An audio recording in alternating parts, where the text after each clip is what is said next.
Welcome back. You can also output your content to social media.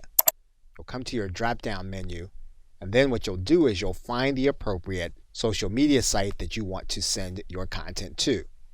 So for example, we can click on Pinterest, and then we're going to connect our Pinterest account.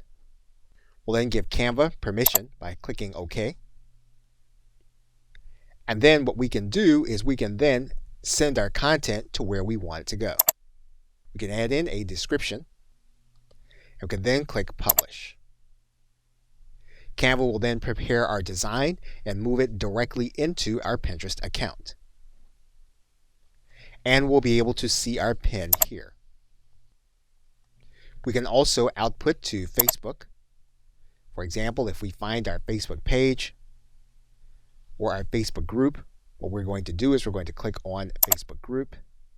We're going to connect our Facebook account. We're going to give Canva access to our Facebook account. We're then going to give Canva permission. Canva will then require us to authorize it inside of our group. We'll then be able to write in our post, and then we'll click Publish.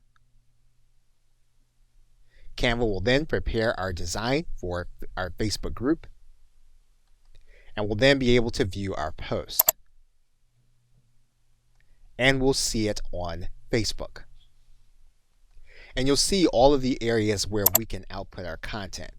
We can do it in Slack, we can do it on our LinkedIn page, we can go on to Twitter, Tumblr, and other places.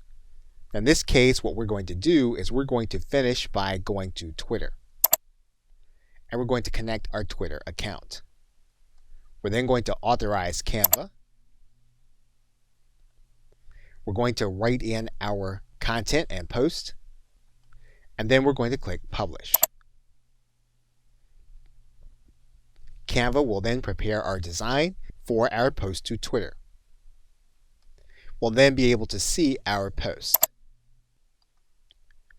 Okay, so with that, thanks, and I will see you in another video.